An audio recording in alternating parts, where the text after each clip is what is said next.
And then this. Oh, it's the rat. I knew it. Oh, rat. Oh, damn! It's the police! Get out! Warning, this game contains jump scares, semi-disturbing content, and flashing imagery. Hey there, and welcome to Five Nights at Candy's 2. Definitely looks a lot older compared to what we just played. Obviously, because this is not the remastered version, this is the original, since there is no Five Nights at Candy's 2 remastered. Now we're really in unknown territory here, because I don't really have memory of this game at all. I don't think I've even seen people play it, really. I think I've only seen people play the first one and maybe the third one, but for now I'm not really quite sure. Hard to believe that this game was getting updated in 2016, so we're playing a game that's about 8 to 9 years old. Rebuilt, enhanced, upgraded. We brought joy to many, but that was long ago. Broken, fractured, damaged. In the end, we ended up where we came from. I don't really even know the premise. Oh, hey. Are you there? Lol, you lost the bet. You know what that means. You have to spend 5 nights in that old factory again. Again? Very specific wording there. Or else people will think you're a chicken. Scared? Yes. I am scared. Lamau. Okay. Of course I'd be scared. Why would I want to be in a old factory? Abandoned factory at that. Oh boy. Okay, hold on. Flick the mouse to go back up. Click on the camera icons to view the cameras. You can make... Hold on. Oh wow, that's very sensitive. Hold on. You can call any of the internal phones in the building through the camera panel. Any phone you call will make a ringing noise which will echo through the center hall. The animatronics can only hear the phones if they are in the same room as the phone, or if they are in the center hallway. Use the phones to lure the animatronics out of the center hall before they get to you, but be careful if they reach the room with the ringing phone, they will try to temporarily disable the phone. You're surrounded by darkness, press space to use the camera flash from your cell phone. Use this to briefly be able to see down the dark hallway. So, okay, so we need to basically call the phone. Oh. So essentially we're using the phones to call the animatronics over. Since we don't have a camera in the center hall, I have to basically do anyone there. If there's someone there, I obviously use this. Okay. Seems straightforward. They can only... Let's see. They can only hear the phone in the same room. So in this case... Ooh, hold on. Yoo-hoo. Oh, I see. This is Cindy. Wait. Oh.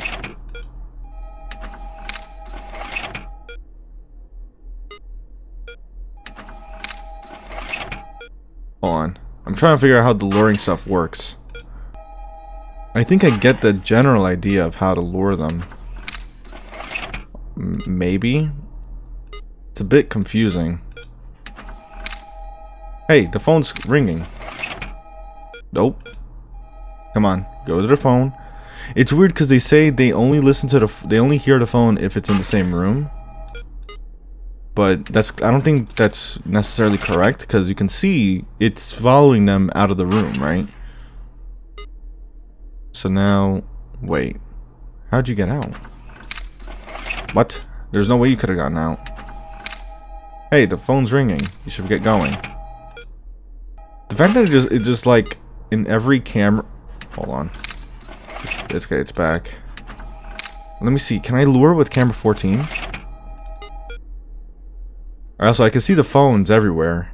I think that's the idea. Like, some of the animatronics can actually like disable them. Hold on. Oh, where'd you go? Where'd you go? Where'd you go?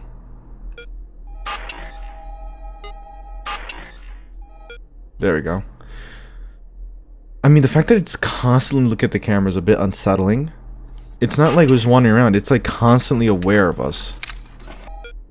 I mean, pretty simple premise so far. Definitely very different kind of gameplay. A lot more FNAF 3 like in that sense, compared to, you know, what I was expecting anyway.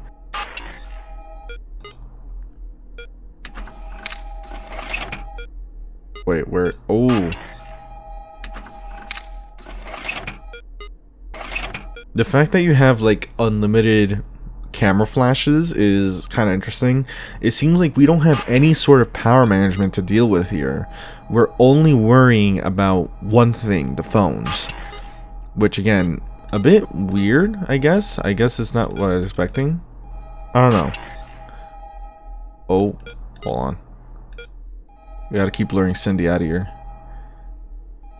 The thing is, it's so uncomfortable because I'm like spending so much time on Cindy. Oh, hold on. I'm spending so much time on Cindy, yet, you know, she's like the only animatronic right now, but how the hell is the game gonna feel like when we get more animatronics? It's not like I could just focus on her all the time, right? I mean, in terms of gameplay, I'm trying to figure out, like, how is this gonna start, like, getting different, because... Oh, hold on. Where'd she go? Oh...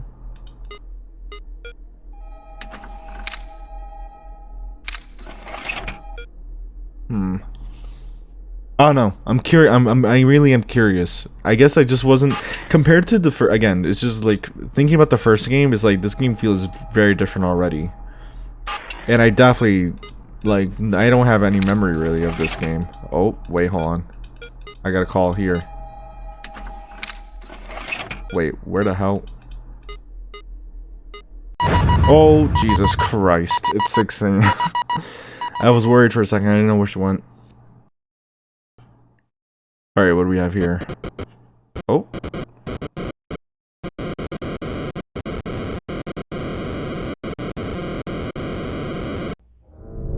Ooh.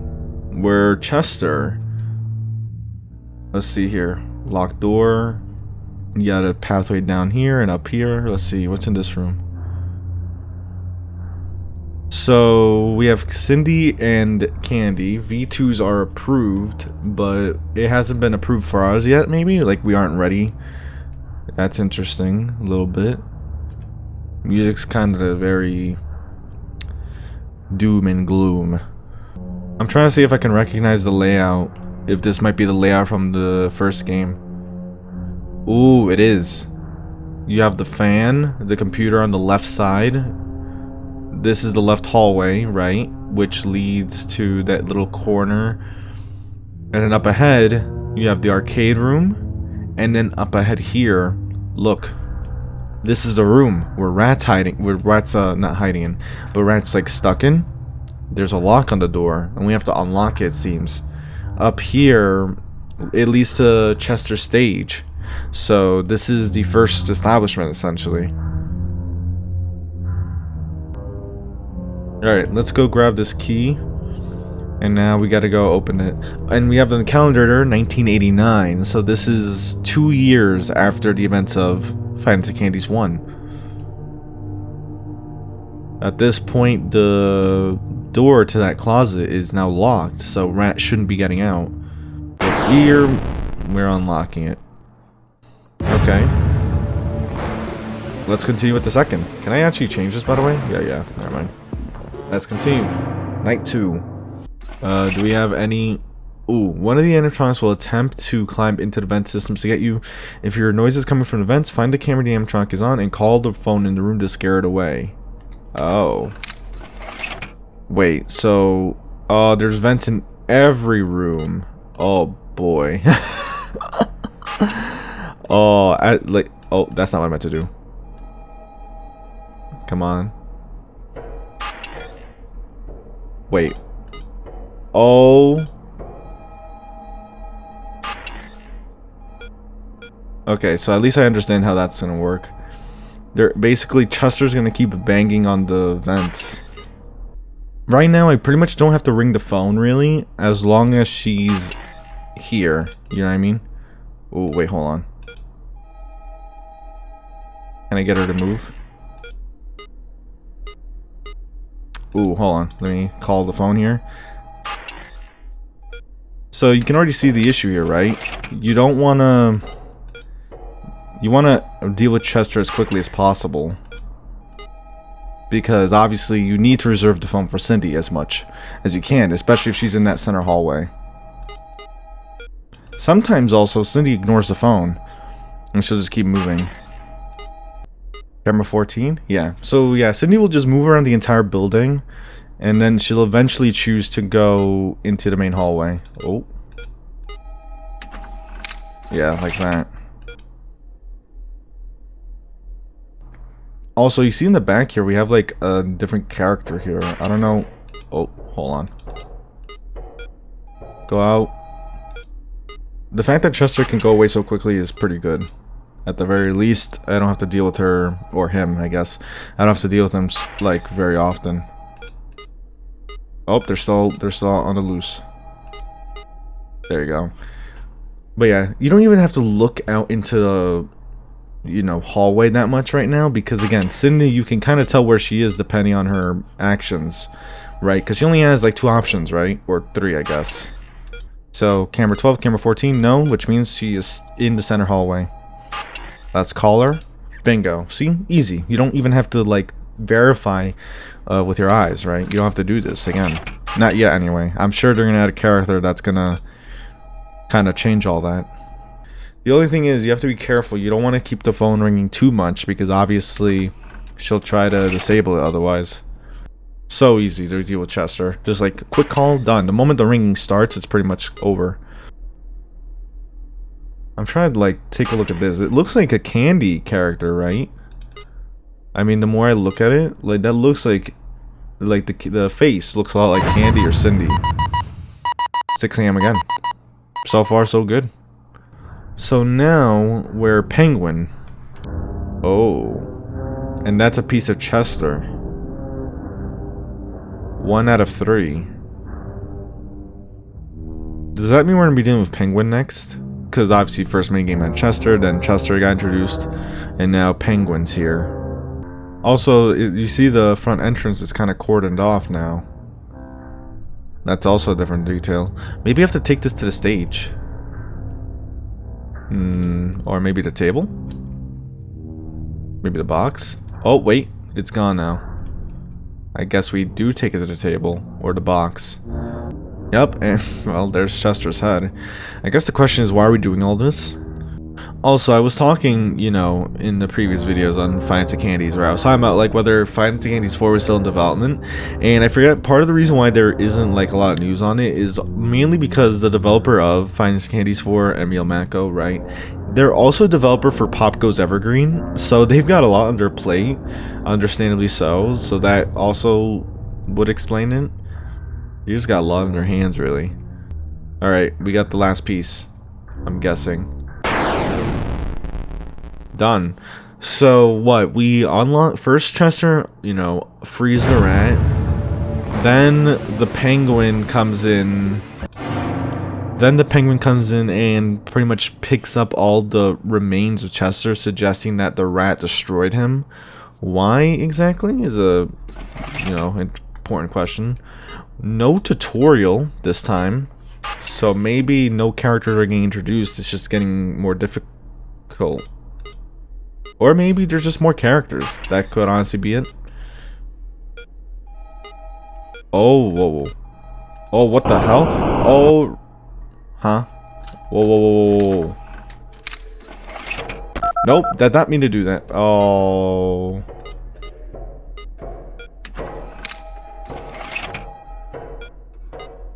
Call the phone. I'm so lost. Hold on, hold on, hold on. What's happening? Answer the bloody phone. Okay. Oh, nope. Do not look at that. So there's 2 new characters. Great. That's another thing I have to be careful of now. I'm gonna have to, like, start using the phone to, like, call Cindy and then call Candy and then, you know, vice versa. It's gonna be tricky trying to manage it. Oh. Okay, so I just have to keep track of both of them now. Make sure they don't randomly leave cameras. So, like, for example, okay, so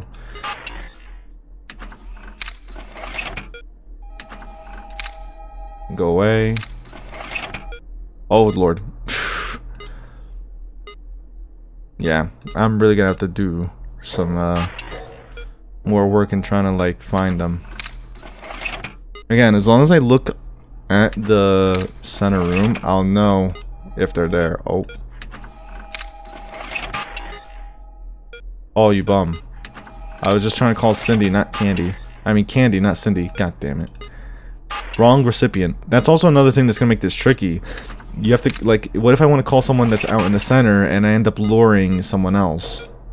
Also, isn't it interesting that they're kind of like polar opposites in terms of the eyes? I wonder if that was just by design.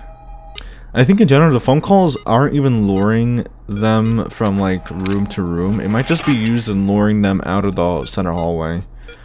Though I could be wrong about that. I'm not sure. Like sometimes I feel like it works and sometimes it doesn't, and I think that might suggest that it's not always luring them. Where the hell's Candy, by the way? Oh Lord. Candy. Pick up the phone, Candy. Thank you. Where's Cindy at? There we go. You know, thinking about it, right? We know about that assembly line, or you know, conveyor belt, wherever the hell that. Oh Lord. That's not what I meant to do. Oh Lord. Start up, start up, start up, start up. Nope, pick up the phone. Okay, we're in the clear. You know that, you know, the assembly line, those cutscenes that we were seeing in the game, it just occurred to me, what if this is where that cutscene took place? Because obviously it doesn't make sense for those conveyor lines to be at a restaurant, right? It's kind of weird. It doesn't really make sense. Unless it didn't happen in the restaurant at all. Stop going to the... Oh my god. Come on. Oh. Pick up the phone, Candy. So far, no one... I still don't have to really check the front that much. Which is nice.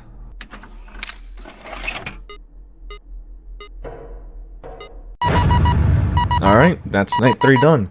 I think we'll keep going. We haven't really dealt with any major difficulty so far, so let's see how far we can take this. New Candy and Cindy. Right, you upgraded like the game page said, right? Where is Chester? So we have kids reacting to Chester's disappearance now, right? So Chester disappeared. What about the penguin? For Blank. Well, yeah, Blank has always been a hit with the kids.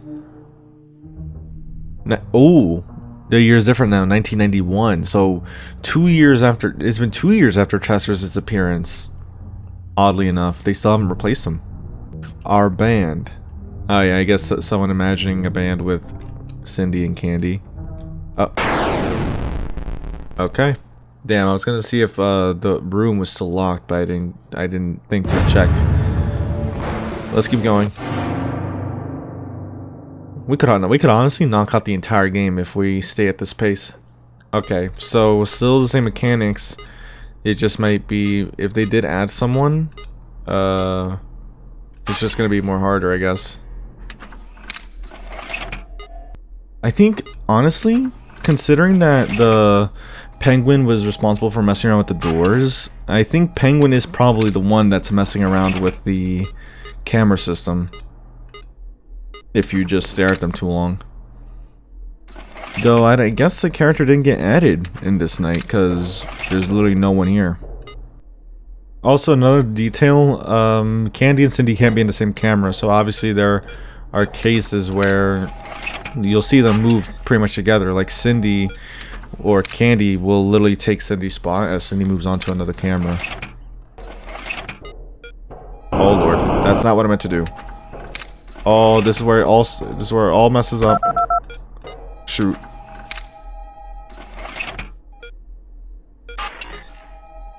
So we lost camera 16, which is fine. I just have to hope that it fixes itself by the time Chester gets back. And hopefully Chester won't go into camera 16. That's all I have to hope for right now. Come on, answer the phone. Please don't be here. Oh my god.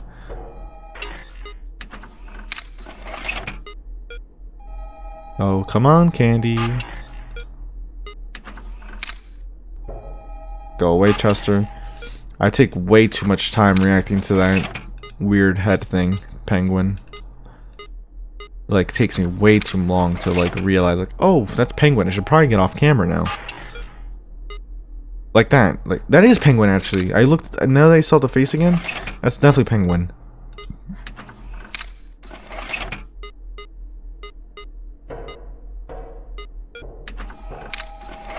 Come on, Cindy, answer the phone. Thank you.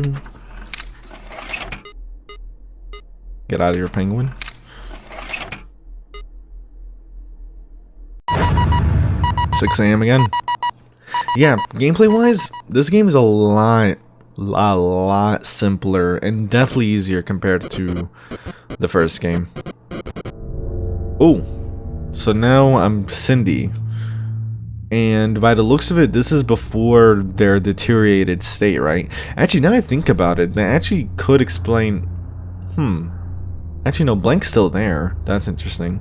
What if Penguin and Chester both got dismantled after their minigames, and that's why we see them the way they look like, you know, the way they are in this game? What's this? It looked like a tie, maybe? I don't know. So when is this? 1992. So now it's a year after Blank walked around. Obviously now where there used to be an entrance, it's no longer there. Also, this door's closed. We have no more access in that room. I guess the question is, what's over here to the right? Oh wait, Candy's missing their bow. That's an odd detail. Yeah, they're missing their tie. Huh. Okay. I guess we'll go on to night 5. Night 5 might be the last one just because we've done so much already. Oh, Jesus. Blank just showed up out of nowhere. Okay. Can I assume Blank works the same? The thing is, now it's even... I guess, thinking about it, the game gets harder as they add more characters because now I have less free phones. You know what I mean? Oh. Answer the phone, Cindy, please. Yeah, I can see how this could actually get a bit more tricky for me. Answer the phone, answer the phone. I've got to be careful now that there's so much more room for error. Yeah. Blank looks so much more worse for wear compared to the first game. I mean, I thought they looked bad in the first game, but good lord.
Honestly, I mean, even with 3 characters, it's actually still pretty easy. Like, I don't find myself running to situations where I'm like, oh my god, which phone can I use, right? Because at the most part, you have 4 spots taken. 3 for animatronics and 1 for Penguin. And even so, there's still like plenty of opportunities to call them over, especially because they're moving around so much. So it's not even a big issue right now anyway. And technically things get easier once one of them moves into the center hallway, because obviously that's when there's a free space for them to get called. Like that. Oh, wait a minute. You just have to have some good awareness as to which cameras they're being called to. And which cameras are being occupied. As long as you can do that, you'll be good. Oh, blank is quick. I gotta be careful. Blank was a lot quicker than I was expecting. He literally just showed up and already he was making a move. Which I guess is fitting for his character, but still. I mean, now that I think about it, technically speaking, it's best for me to just stay here and check on the hallway always instead of being on camera. Because there's no real need to be on camera until you see someone out in the hallway. I mean, you could keep track of everyone, but it's like I don't want to... Oh, I want to avoid the penguin as much as I can. Hell, technically you can actually keep a phone ringing all the time to make sure that whoever moves into the hallway will get called in. So technically I could leave this phone ringing, for example. Right, I'll just leave it there in case someone ever comes calling. Like that, see? Oh, do not want to do that. If I get my system caught at a bad time, that could actually ruin everything. I mean, we're literally on a zero death run here.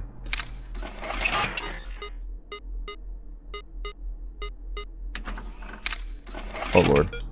As I say that.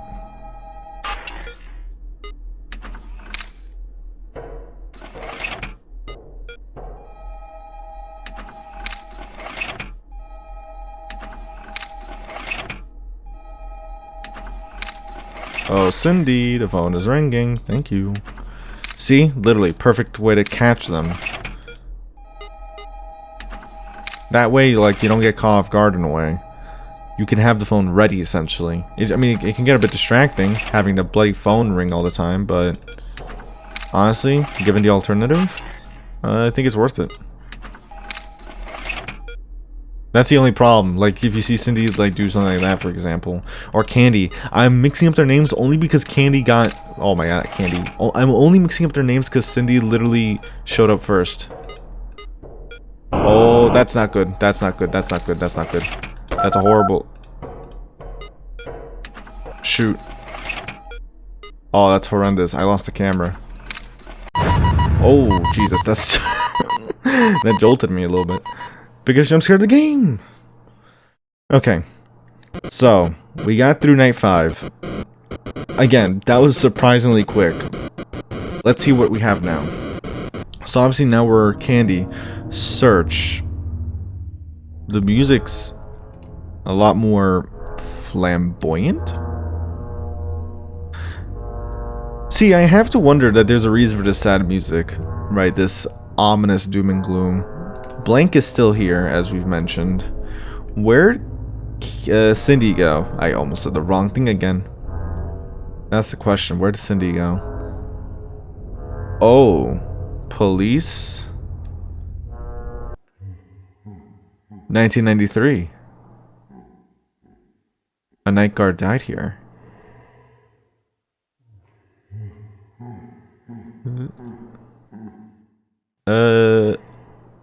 No, just someone laughing. Huh. So year by year by year, animatronics kind of go missing, I guess. First, Chester finds a key, opens the rat's door, and that led to him being dismantled. Penguin collects the parts and seemingly disappears. Then we move on to Blank, who is collecting children's drawings. Nothing really happens there. Blank is literally still in his little storage area. Then we had Cindy move around and collect our tie. For some reason our tie was missing, but other than that, we didn't really see anything. And then this. Oh, it's the rat. I knew it. Oh, rat. Oh, damn! It's the police! Get out! Okay. Huh. That was... okay. Old factory set for demolition. The abandoned factory on St. Antonia's Road 27 has been scheduled for demolition sometime next week. The now 45-year-old factory closed in 1993 after it was deemed unsafe due to yet another fatal incident inside the factory. The factory used to belong to Robotics Corp, a company that went bankrupt shortly after the factory closed. The company was specialized in the design and production of robotic animatronics. They started in 1962, where they made mechanical wired-controlled animatronics, and over the years their animatronics got more advanced. A total of 6 casualties occurred in the factory over the past 45 years, the most remembered one being in 1987, where a pair of twins went missing and were later discovered to have been killed in the assembly machines in the factory. So that actually ties everything up. I thought initially, by the way, 2007, that reveals when this game takes place, 2007, right? 20 years after the first game. So it's piecing together, right? The first game, we had a few tapes dated 1964, and I thought, you know, oh, that's probably just like some kind of like fake date or something, but no, this company has been making animatronics for over 40 years, literally 45 years if anything, and it seems like 1964 is probably the start of those tragedies, right? That's the start of the casualties, right? Where we had the rat animatronic actually starting to move, probably the first spirit to have died here. And then we have 1987, right? A few days after our shift in Five Nights at Candy's 1, where we saw the blood on the assembly line, as we mentioned, and then Candy and Cindy together, twin animatronics, and then of course a pair of twins went missing in 1987. So it is all starting to connect the dots here. I guess that would explain also maybe why we have that segment where Cindy is getting Candy's tie in a way, like the twins are like looking after each other. 6 casualties does not add up to all the animatronics, obviously, because we have the twins, Chester, Penguin, Blank, and Rat. Actually, that is 6. But we also have Old Candy, who actually is not in this game. So we don't really know where Old Candy has ended up. But pretty much everything came to a standstill in 1993, right? The police showed up. A guard died in 1993. And the cops pretty much like just took us out as Candy, obviously. And I don't think they ever knew about the rat, obviously. Alright, I was wondering, I was like saying, like, where are we gonna get some actual details on, like, on the story and everything? Oh, and look who decides to show their face. Look who decides to show their face. Oh, the rat. It's all starting with you, isn't it? Now, of course, I think that is honestly a great way to end off this video. We got through the main 5 nights, which I think just had to be done. It's a lot simpler in terms of gameplay, right? Way easier, personally, compared to Five Nights at Candy's 1. But I do like that we finally got to piece the tapes from the first game, right? Thanks to that context, that very important context, especially the fact that it clarified that this company has been making animatronics for over 40 years, which actually validates the dates that we saw in the first game, right? Because at first, you know, the 1964 tapes, I was like, is that really 1964? The place looks exactly the same. How do you expect me to believe that it's actually that year? But apparently that did happen. And that kind of highlights Rat's origins. Rat seems to have been possessed for about 40 years now, which is a long time for a murderous animatronic, to say the least. But of course, with all that said, I hope you did enjoy. If you did, leave a like, subscribe, all that good stuff. Lets me know you're enjoying the content and want to see more of it. The game will be in the description below as always. And with that said, I'll see you in another video. Take care.